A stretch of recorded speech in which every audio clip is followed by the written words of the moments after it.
UFC Fight Night Santos versus Ankalaev full card prediction.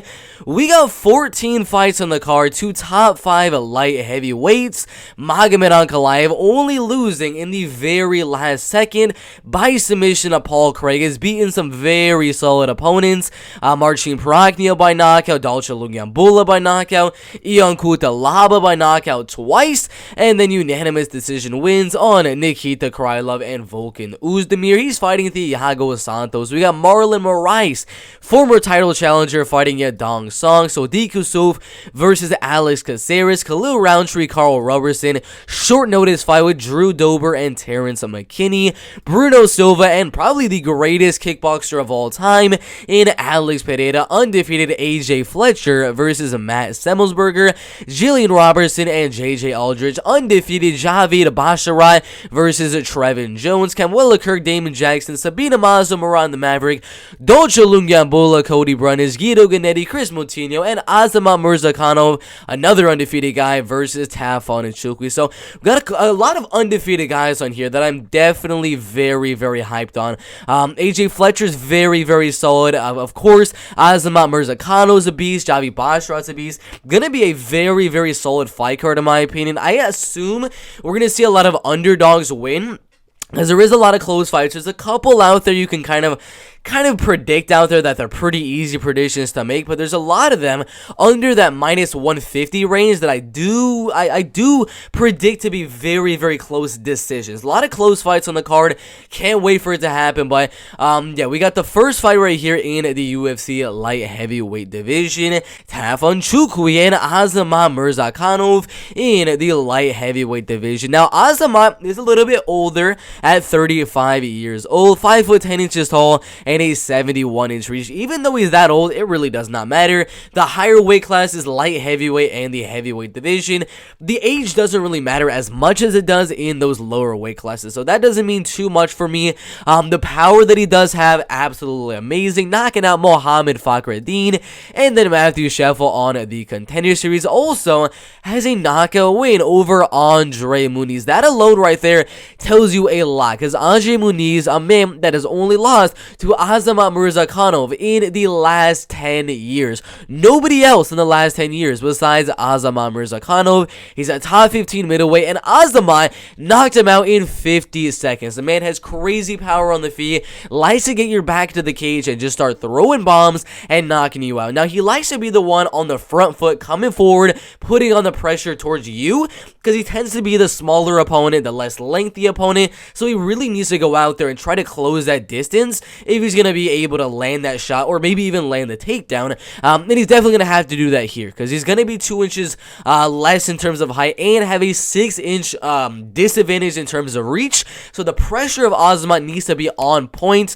Tafon Nchukwi is very solid in the clinch, and he does have some decent kicks at range. So all of that really means Azamat's pressure needs to be amazing in this fight, and it has been on the Contender Series. It's been really, really good before that as well. And looking at the only loss for Tafon Nchukwi his whole entire career to Junyoung Park, as Junyoung Park took him down and out-wrestled, out-grappled, ground-and-pounded him for quite a while.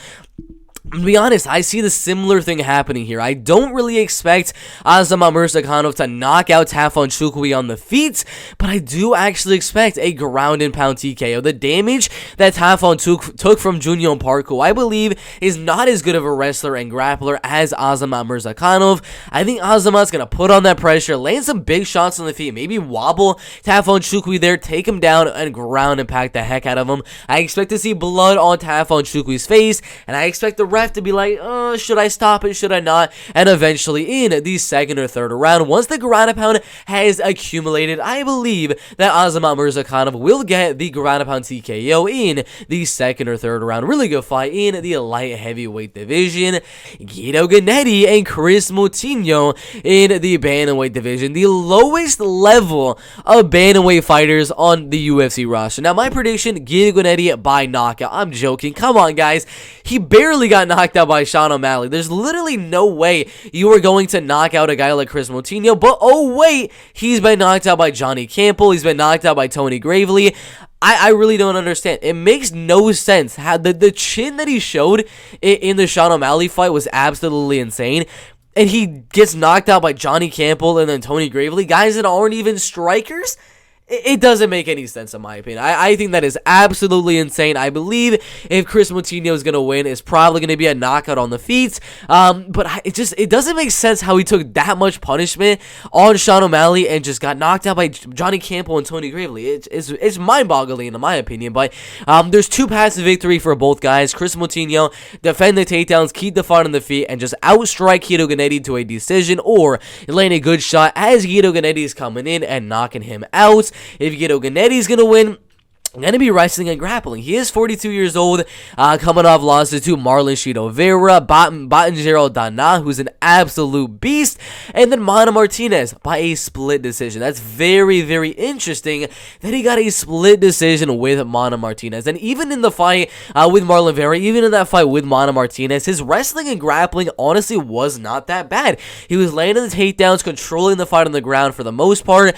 Yeah, he kind of got lit up on the feet a little bit, but I don't think Kris Moutinho is that good of a striker to be absolutely destroying Guido Cannetti on the feet. And I haven't really seen the best takedown defense for Kris Moutinho. I mean, he hasn't really fought the best wrestlers or grapplers. And even though he's 43 years old, I'm going to actually be going with Guido Cannetti by a decision right here. I believe he's going to have the better wrestling and grappling. I think this is his last chance to stay in the UFC. Maybe this is going to be his last ever professional MMA fight. And he's going to go out there just grinding for the wrestling and grappling. I think he's going to win a very, very close decision. Wouldn't be surprised if Kris Moutinho outstrikes to a decision or knocks him out because of the chin of Guido Cannetti, but I think the wrestling and grappling advantage definitely goes Guido, so that is my prediction. 29-28 decision win for Guido Cannetti. Cody Brundage and Dalcha Lungiambula in the middleweight division. Both guys losing to very, very, very solid guys in this UFC middleweight division. Dalcha Lungiambula only losing to Magomed Ankalaev by front kick knockout. I mean, come on, it's Magomed Ankalaev. He's in the main event of this card, so that's not really too much to disrespect Dalcha Lungiambula about, but he did also lose to Marc-Andre Barrial. I mean, just the pressure and the volume of Mark, it always gets his opponent, so that was not too bad of a loss. He is going to be the lengthier fighter, but going to be the much smaller fighter in terms of height. Cody Brundage is going to be the better wrestler and grappler. I do believe he could possibly go out there and get a submission. Got a first round knockout win, second round knockout win, and then 2 first round and third round arm triangle choke submissions, only losing to William Knight and Nick Maximov, two very, very solid wrestlers and grapplers. And then even on his amateur career, losing to Brian Battle, very solid guy in the UFC, and then Dalton Rosta, an undefeated Bellator guy. So he's losing to super legit guys in his career. Now he's fighting Dalcha Lungiambula, who, if he loses this fight, I'm gonna be honest, he might actually be cut from the UFC, because he's only about, I believe he's like 2-2 in the UFC, and has some pretty bad losses in his career so far. I think Cody, if he's going to win the fight, needs to go out there and take down Dalcha Lungiambula, just keep on coming forward with that wrestling and grappling. We weren't really able to see that in his last fight with Nick Maximov, but he was coming in on that fight on short notice, so that's not too bad of a deal, or too big of a deal there. So it's a very, very close one. Dalcha is more powerful. His cardio really isn't that good. It was decent in the last fight with Marc-Andre Barrial, but I do believe we're just going to see a grinding, wrestling, and grappling win for Cody Brundage here. It's a solid fight in the middleweight division. I don't expect the finish. I expect either Dalcha just to land some big shots on the feet and win a decision, or Cody Brundage to out-wrestle to a decision. I'm going to go Cody Brundage out-wrestle to a decision right there. Sabina Mazo and Miranda Maverick in the flyweight division.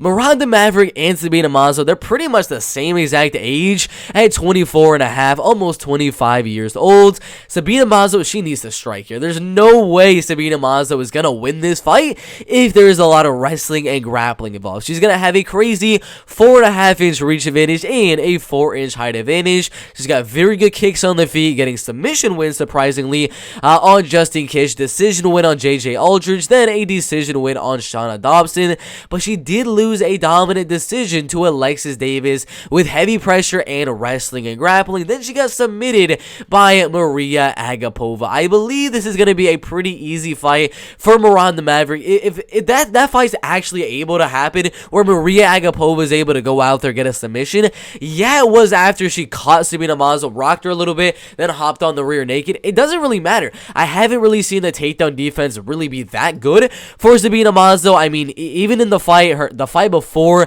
the Maria Agapova fight, her takedown defense really wasn't too good in that fight either, as she did get taken down 3 times and controlled for 8 minutes and 50 seconds. So for those reasons, Miranda Maverick being the much better wrestler and grappler, I do believe she should go out there and just take down Sabina Mazo over and over again and dominate to a decision. One of my most confident picks of the card, Miranda Maverick. I got her winning by a decision. Damon Jackson and Kamwela Kirk in the featherweight division. Very close fight. Damon Jackson, legit wrestler and grappler, submission wins inside the LFA. Joined the UFC, submitted Mirsad Bektic on short notice. He did lose to Ilia Topuria, but come on, guys. It is Ilia Topuria. The man is an absolute beast. Then he got a decision win over Charles Rossi. He got cut bad in that fight, but his wrestling and grappling did look very good. Now, it's very close right here. The predictions on Tapology are going Jackson to win the fight by decision. The betting odds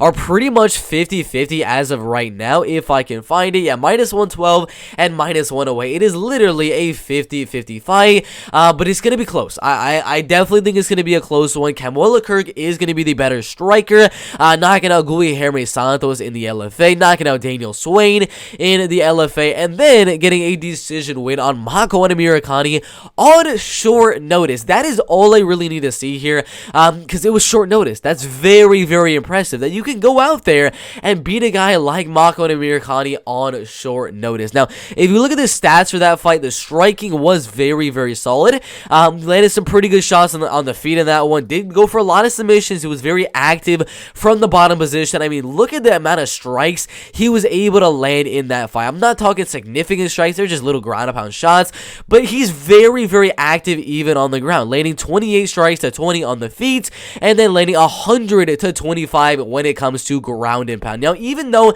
Mako Amirakani was able to land 5 takedowns there, he fought Mako Amirakani, and it wasn't like a domination. Mako Amirakani was not out there taking him down, passing guard, looking for submissions, and just controlling him like we saw Bryce Mitchell do to Edson Barbosa. It was nowhere near a domination in the grappling and wrestling for Mako Amirakani, and just for that, I mean, a short notice fight where you're not even getting dominated by Makwan, you're landing really good shots on the bottom in the guard. That is very impressive. So the fact that he's very active on bottom, landing some really good ground and pound shots from the bottom. He's got very good get-ups, as he did get up from the takedown many times in that fight. He's going to have the better striking. Yeah, Damon Jackson might get a little bit of control time with the wrestling and with the takedowns, but overall, Kamwela Kirk is the better striker. He's got solid takedown defense and 2 fights back-to-back against grapplers and wrestlers like Damon Jackson and Mako Amirakani. We already know Kamwela Kirk is just training in his fight camp right now, training specifically for wrestling and grappling, and for those reasons, I'm gonna go Kamwela Kirk by a very close 29-28 decision. I'll give 1 round to Damon Jackson with the wrestling, but overall, Kamwela's get-up game, his striking advantage, and how active he is from the bottom should get him the decision win right there. So really good fight in the featherweight division. Trevin Jones and Javid Basharat in the bantamweight division. Dude, Javid's a beast, man. 26 and a half years old. He's going to be taller and not lengthier in the fight, but he's a very solid striker. He's a very solid wrestler. He's a very solid grappler. He's got really good ground and pound, really good kicks. Wherever you look at the man, he's a very well-rounded mixed martial artist, coming off a win over undefeated 16-0 Oran Colon, dominating him with ground and pound in the first and second round, then submitting him in the third and final round. Before that, getting submission wins on Alexander Bekara-Vainly, who is 11-1 in his career. Knockout win, knockout win, knockout win, and a lot of submission wins. I believe every single win has been a finish. 6 submissions and 5 knockout wins. Trevin Jones is coming off, I believe it was a submission loss to Saidokub Kakramanov. He also did, I don't think he lost that fight against Timur Valiev. He was the one that got the knockout there, but he did not look too good with the wrestling and grappling against Saidokub Kakramanov. I do believe that Trevin Jones has either a blue belt or a brown belt in Brazilian Jiu-Jitsu, but Javi Basharat, the way he was able to go out there and just absolutely dominate Oran Colon for 3 rounds, just ground and pound the heck out of him, cut him out multiple times in the fight, and then submit him in the 3rd and final round. I believe Javi Basharat is a pretty similar level in terms of the wrestling and grappling to a guy like Saidokub Kakramanov, and he's got very good striking as well.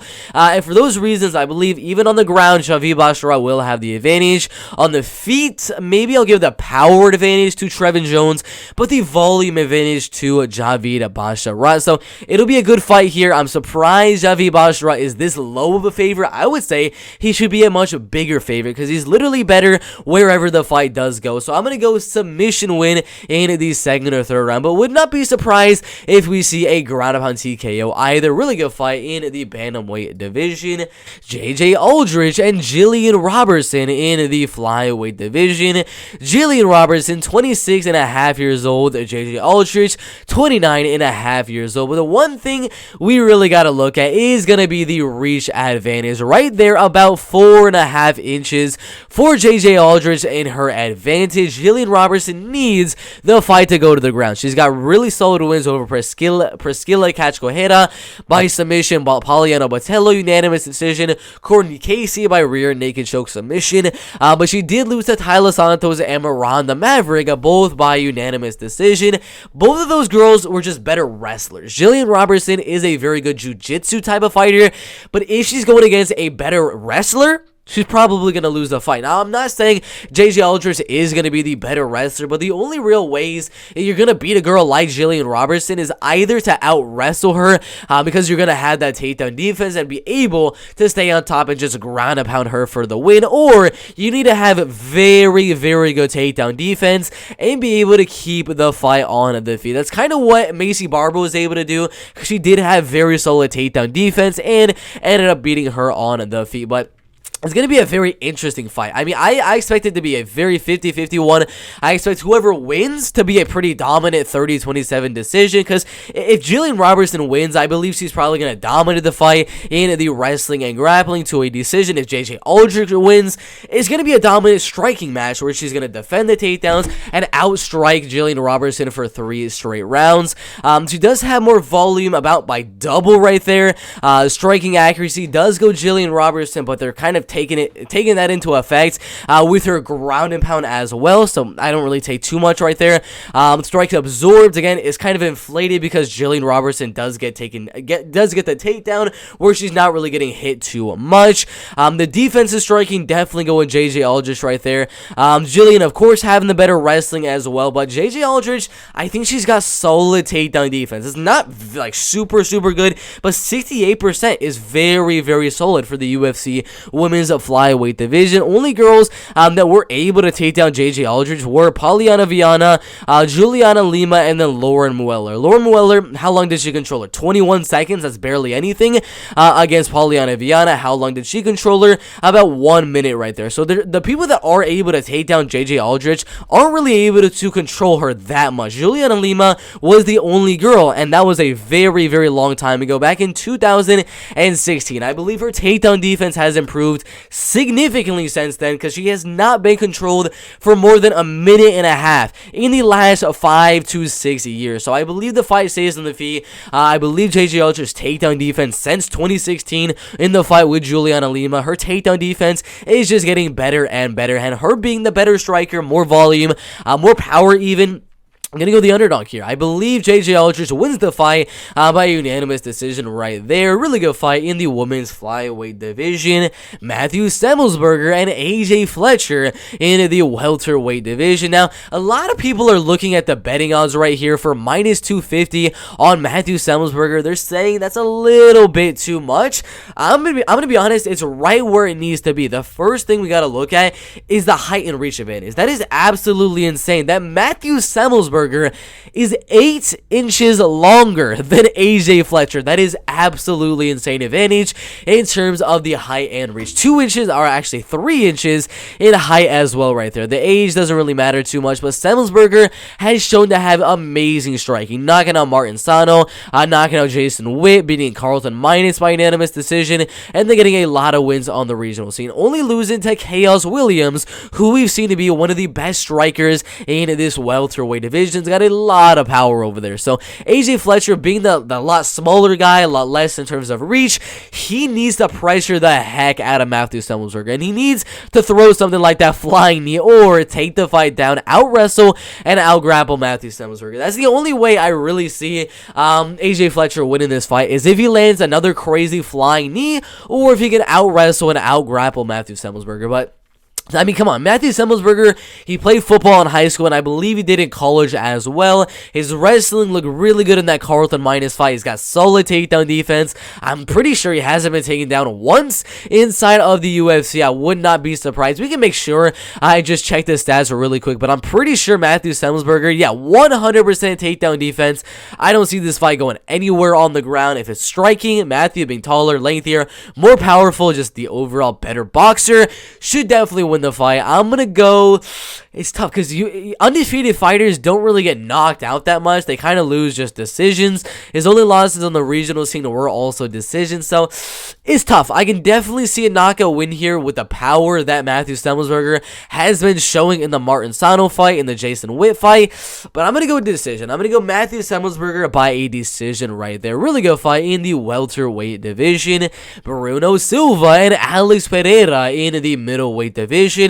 Kickboxer and mainly a boxer. Bruno Silva, not really a technical boxer or anything like that. He's just trying to close that distance and just start throwing bombs, catch you on the chin, and knock you out cold. He's going to be a lot smaller than Alex Pereira in height and reach, as Pereira is going to be 4 inches taller with a 6-inch height advantage. Age doesn't really matter too much there, but Pereira coming off a knockout win, another knockout win, and guess what? Another knockout win. Has one of the best left hooks in the game, and Bruno Silva, being the smaller guy, having way less of a reach than Alex Pereira, we already know that's going to force Bruno Silva to have to close that distance and look for the knockout on Alex Pereira. When you close distance with a guy like Alex Pereira, one of the best kickboxers in the league, that can either walk you right into that left hook, walk you right into a flying knee, or right into a left high kick. There's so many things that Alex Pereira can catch Bruno Silva with in this fight, and that is why I'm 1000% going Alex Pereira winning. Yeah, Bruno Silva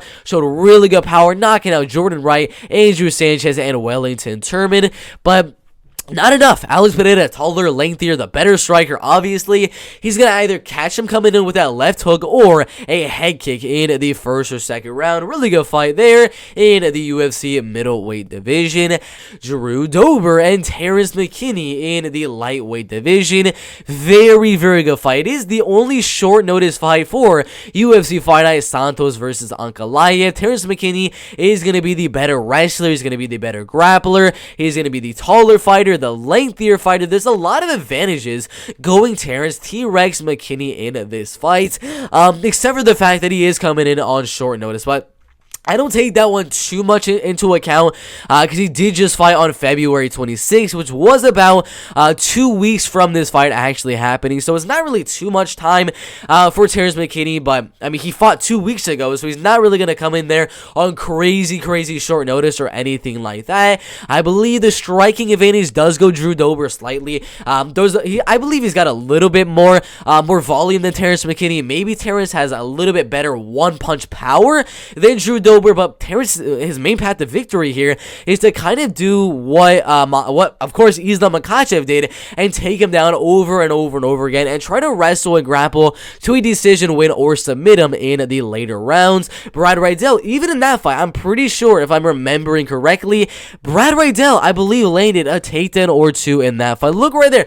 5 takedowns landed for Brad Riddell. Now, they weren't really a lot, as he wasn't really controlling Drew Dober for the most part in that fight. Only had the fight on the ground for 2 minutes and 30 seconds. But if a guy like Brad Riddell is able to take you down, a guy like Terrence McKinney, who was a very good wrestler, showed really good submission skills in the last fight with Thurziam, he should be able to land, if not more or similar amount of takedowns as Brad Riddell was able to in that fight. For those reasons, I'm not going to say a submission. My early prediction I made a few days ago, I had Terrence McKinney winning the fight by submission in the second or third round, but I mean, thinking back, looking at Islam Makhachev only able to get the submission in the third round after so many submission attempts over and over and over again. The submission defense of Drew Dober is just really, really solid.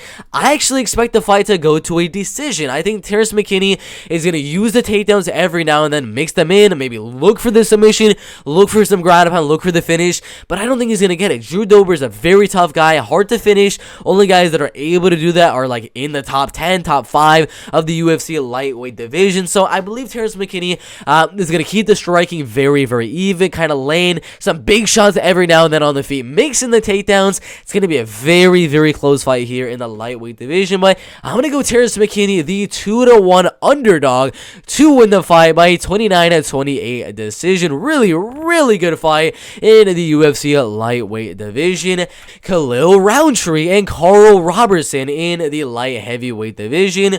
Carl Robertson, better wrestler, better grappler. Khalil Roundtree, better striker and better kickboxer. The height and the reach, literally identical, but the one thing we really got to look at is going to be the size advantage that Khalil Roundtree is going to have, as Carl Robertson is going to be coming from the middleweight division to the UFC light heavyweight division. So it's a very hard thing to do, coming in and going above your weight class, and I'm not talking 10 pounds, 5 pounds, we're talking 20 pounds up a weight class, fighting Khalil Roundtree, a very big, very explosive striker, and Carl Robertson being a guy that's been finished mainly by submission in the UFC, losing a submission to Glover Teixeira, to Marvin Vettori, and then to Brendan Allen. Now, I was getting a little bit ahead of myself when I was talking earlier about Carl Robertson moving from middleweight to light heavyweight. He has actually already fought in the UFC light heavyweight division against Glover Teixeira, Marshman, and Cesar Ferreira, but again, it's going to be a big difference going from the Brendan Allen types,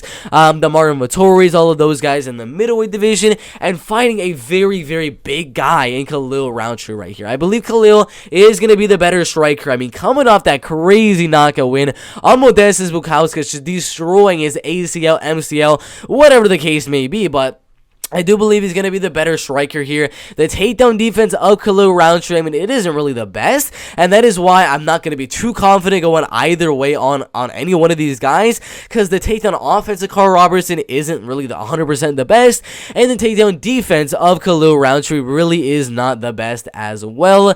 He did get TKO'd by Ion Cutelaba, but Ion, much bigger, much better wrestler and grappler than Carl Robertson. So it's a very, very 50-50 fight. Either way, I definitely am expecting a finish, and so are the Tapology predictors. Either Carl Robertson gets the fight down and gets a submission, or Khalil Roundtree just outstrikes Carl Robertson for a while and then lands a very explosive strike and knocks him out in the first or second round. It's a close fight. Not one I'm going to be 100% confident either way, but I'm going to go Khalil Roundtree by knockout in the second round. A really good fight in the light heavyweight division. Alex Caceres and Sodiq Yusuf in the featherweight division. Sodiq Yusuf only losing to Arnold Allen, a very, very solid opponent in this UFC featherweight division.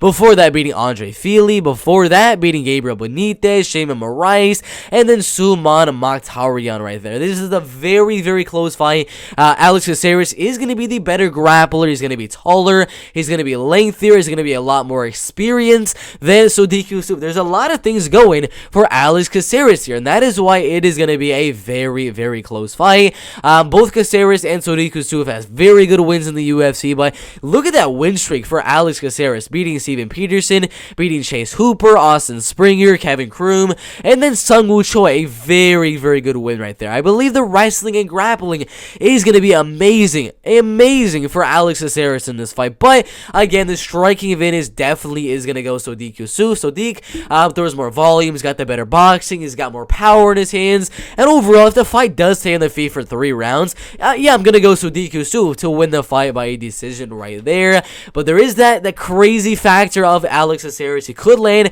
a kick, he could land a head kick, a spinning kick, a wheel kick, he can land some crazy flying knee for all I know. Is Alex Caceres Bruce Leroy? He throws some crazy stuff on the feet, so you never know, he could land one of those shots and knock out Sodiq Yusuff. Along with the wrestling and grappling, he could go out there and get a submission. I'm saying it right now, I'm not going to be surprised if Alex Caceres upsets Sodiq Yusuff and gets a submission or gets a knockout in this fight. It's very likely that does happen, or maybe he just grinds out a wrestling and grappling decision. You never do know with these type of fights, but the most likely outcome for this fight is going to be a Sodiq Yusuff decision. He's a better boxer, better striker, he's got really, really solid takedown defense. I don't believe he's been like dominated on the ground in his MMA career so far. 68% takedown defense. He did get taken down a couple of times by Andre Fili and Arnold Allen, but it wasn't like he was controlled very, very long there, as he was actually the one controlling Andre Fili even more. Only controlled for 2 minutes by Andre Fili, and in the Arnold Allen fight, was only controlled for 5 minutes. And Arnold is a much better wrestler and grappler than Alex Caceres, in my opinion. So I believe this one is going to be a striking fight.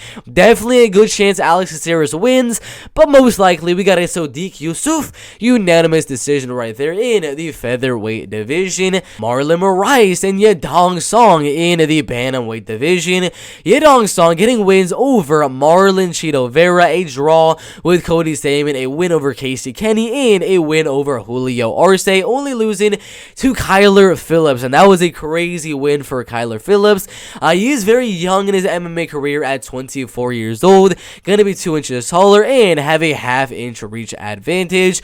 Marlon Vera getting finished in his last 3 fights, all by knockout, and getting knocked out by Henry Cejudo as well right there. So he's been finished a lot recently. I mean, the only fights he's not getting finished in is Rafael Assunção by split decision, and I'm not too sure what happened in those fights, but in his last 5 fights, he's been knocked out 4 times, which is absolutely insane. Now, I tend to see a lot of strikers that go out there in the UFC. They get knocked out 3 or 4 times, maybe even 5 times. If they're getting knocked out that many times over and over and over again, I already know they're going to be less tentative to even put themselves in the situations to get knocked out. Because I believe in this fight, once it does happen, we're not going to see Marlon Vera pressing forward, looking to land his big shots, because he's going to get worried that he might get cracked and he might get knocked out yet again. So I think we're going to see a much more patient Marlon Moraes here, just trying to land the shots at range, maybe mixing a takedown or 2 as well. I expect Marlon Moraes looking for a decision in this fight, and for those reasons, I definitely see the fight going all the way. I think a lot of you guys out there probably think I'm crazy saying the fight with Marlon Moraes and Yadong Song goes to a decision, but I believe Marlon Moraes does have the wrestling and grappling advantage over Yadong Song, where he didn't really have that in his last few fights. I mean, he had a little bit of an advantage over Ron Font, a little bit of an advantage over Corey Sandhagen, but those guys are just such good strikers. They were just able to knock him out. For this fight with Yadong Song, I believe even if Yadong Song is able to land a big shot and get close to knocking out Marlon Moraes, Marlon is going to try to wrestle and grapple, and he's just going to hold on in the clinch as well. So I think Yadong Song has the better striking, he's got the better cardio, he's got more power than Marlon Moraes, but the grappling does go Marlon Moraes. So Marlon could go out there, get a few takedowns, grind it out on there, get a little bit of ground and pound, go for a few submission attempts, and that would be the main path to victory for Marlon Moraes. But you already know Marlon Moraes, that has been the main path to victory against Ron Font, against Corey Sandhagen, against Jose Aldo, against Henry Cejudo. That has been the path to victory, to just take him down, out wrestle and out grapple them, and he hasn't really been been too successful with that in his last few fights, so I expect this fight to be a striking one, and I don't expect a knockout. I expect the fight to go all the way. Yadong Song, 30-27 unanimous decision, possibly a 29-28, as Marlon Moraes is pretty solid in that very first round, as we saw in the Merab Duvalishvili fight, but I got Yadong Song by a unanimous decision. Thiago Santos and Magomed Ankalaev in the light heavyweight division. Magomed Ankalaev getting wins over Dalcha Lungiambula by knockout, Ian Kutalaba by knockout twice, Nikita Krylov by unanimous decision, and Volkan Oezdemir by a unanimous decision. He's going to be about 8 years younger than Thiago Santos, having 1-inch reach advantage and a 1-inch reach disadvantage right there. Going to be a heavy favorite, but he's the better wrestler, he's the better grappler, he's better in the clinch, he throws more power in my opinion when it comes to the kicks. Maybe when it comes to the hands, I'll give the power advantage to Thiago Santos, but I do believe Magomed is going to play a very patient striking fight, staying at range for Thiago Santos to kind of come in and catch Thiago Santos coming in with the body kicks, with the leg kicks, front kicks, and maybe even catch him with a takedown as well. We've seen Thiago Santos get taken down and destroyed there. We saw that in the fight with Glover de Sierra. Didn't really see it too much in the fight with Alexander Rakic, although I do believe if he wanted to, could land a few takedowns in that one. But Ankalaev having the better wrestling, the better grappling, throwing a little bit more volume in the striking, and overall, he's just the better fighter. Wherever you look at the fight, I don't give the advantage to Thiago Santos anywhere except for maybe the power advantage. So that's the only way I really see him winning, but it's a very hard thing to do, to finish a guy like Magomed Ankalaev. The only time he's ever been finished in his professional MMA career was literally in the last second against Paul Craig in the third and final round. So I don't think we're going to see Thiago Santos go out there and knock out Magomed Ankalaev. I expect this one to be a very technical, patient striking match with Magomed Ankalaev coming out on top, mixing in the takedowns every now and then as well. So yeah, I'm gonna actually go 50-45 unanimous decision win for Magomed Ankalaev. Really good fight in the light heavyweight division. But yeah, guys, that is my full card prediction for UFC Fight Night Santos versus Ankalaev. I got Magomed Ankalaev winning. I have Yadong Song winning. I have Sodiq Yusuff winning. I have the underdog Khalil Roundtree winning. The underdog Terrence McKinney winning. I got Alex Pereira winning. I got Matthew Semmelsberger winning. The underdog JJ Aldrich winning. I got Javid Basharat winning. I got Kamwilla Kirk winning. Miranda Maverick. The underdog Cody Brundage. The underdog Guido Cannetti, and Azamat Murzakhanov. We have a lot of underdogs on this card. Guido Cannetti as an underdog, Cody Brundage as an underdog, JJ Aldrich as an underdog, Terrence McKinney as an underdog, and Khalil Roundtree as an underdog. I expect a lot of underdog wins on this card. But if you guys like the video, make sure you guys hit the like button, subscribe to this channel so you guys do not miss when we post a new video. And if you want to see all of the bets, whether it's prop bets, whether it's parlays, whether it's moneyline bets, underdog bets, whatever bets we will be making for UFC Fight Night Santos versus Ankalaev, you can see all of them for a full month for only 10 cents a day. Go into desktop mode and press the join button right here for only $2.99 a month to see all of my favorite bets to make for every single fight card, whether it's Bellator, whether it's PFL, whether it's UFC, whatever card it is, we give out all of the best bets. And if you don't have a desktop mode, go to the end of any one of my videos right here, maybe the last 10 seconds, and click this profile picture right there. It will take you to the exact same page, and you can become a member for only 10 cents a day. Thank you guys for watching that video. Become a channel member for only 10 cents a day. Hit the like button, subscribe to the channel, and turn on those notifications down below. With all that being said, we'll see you in the next one. Let's go.